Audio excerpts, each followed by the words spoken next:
Hello, ഇന്നത്തെ recipe ഒരു tasty ആയിട്ടുള്ള ചിക്കൻ പൊരിച്ചതായാലോ. ഈ രീതിയിൽ ചിക്കൻ പൊരിക്കുകയാണെങ്കിൽ മസാലയൊന്നും എണ്ണയ്ക്ക് അധികം തൂവി പോവാതെ എണ്ണ നല്ല ക്ലിയർ ആയിരിക്കും ചെയ്യും, എണ്ണ അധികം കുടിക്കൂല. അതിന് വേണ്ടിയിട്ട് 1 കിലോ ചിക്കൻ നന്നായി കഴുകി വൃത്തിയാക്കിയിട്ട് 2 ടീസ്പൂൺ തൈരും ആവശ്യത്തിന് ഉപ്പും കൂടി ഇട്ടിട്ട് ഇത് രണ്ടും കൂടി നന്നായിട്ട് ഈ ചിക്കനിലേക്ക് അങ്ങനെ തേച്ച് പിടിപ്പിക്കുക. ഇനി ഈ തൈര് പുരട്ടിയ ചിക്കനിക്ക് 1 ടീസ്പൂൺ കുരുമുളക് പൊടി, 1/2 ടീസ്പൂൺ മഞ്ഞൾപ്പൊടി, 1 ടീസ്പൂൺ മുളക് പൊടി, 1 ടീസ്പൂൺ കാശ്മീരി മുളക് പൊടി, 1 ടീസ്പൂൺ പെരിഞ്ജീരകത്തിൻ്റെ പൊടി, 2 ടീസ്പൂൺ ഇഞ്ചി വെളുത്തുള്ളി പേസ്റ്റ്, ഇതെല്ലാം കൂടി ഇട്ടിട്ട് അതും കൂടി ഇതിലേക്ക് നന്നായിട്ട് തേച്ച് പിടിപ്പിച്ച് വെക്കുക. എല്ലാം മിക്സ് ചെയ്ത് കഴിഞ്ഞാൽ ചിക്കനെ ഒരു മണിക്കൂറൊക്കെ റെസ്റ്റ് ചെയ്യാൻ വെക്കുക. അപ്പോഴേ ഈ മസാലകളൊക്കെ ഇതിൽ നന്നായിട്ട് പിടിക്കുള്ളൂ. 1 മണിക്കൂറിന് ശേഷം 3 ടേബിൾ സ്പൂൺ കോൺഫ്ലോറും കൂടി ഇട്ടിട്ട് അതും കൂടി ഈ ചിക്കനിലേക്ക് നന്നായിട്ട് മിക്സ് ചെയ്ത് കൊടുക്കുക.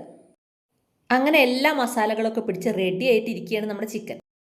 ഇനി വെളിച്ചെണ്ണ ഒന്ന് നന്നായിട്ട് ചൂടാക്കുക, അതിലേക്ക് കുറച്ച് കറിവേപ്പില അങ്ങോട്ട് ഇട്ട് കൊടുക്കുക. എന്നിട്ട് ഇതാ ചിക്കൻ കഷ്ണങ്ങൾ ഓരോന്നോരോന്ന് അങ്ങനെ പെറുക്കി വെച്ച് കൊടുക്കുക. തിരിച്ചും മറിച്ചൊക്കെ ഇട്ടിട്ട് ഇതാ ഇതുപോലെ നന്നായി വറുത്ത് കോരിയെടുക്കുക. അങ്ങനെ നല്ല അടിപൊളി ടേസ്റ്റ് ആയിട്ടുള്ള ചിക്കൻ വറവൊക്കെ ഇവിടെ റെഡിയായി. എന്നാൽ പിന്നെ കൂടെ തന്നെ ചില്ലി ഫ്ലേക്സിന് സബ്സ്ക്രൈബും ലൈക്കും ഷെയറും കമൻറ്റും ചെയ്യാൻ കൂടി മറക്കരുതേ. അപ്പോൾ അടുത്തൊരു വീഡിയോയിൽ കാണുന്നത് വരെ എല്ലാവർക്കും ഗുഡ് ബൈ.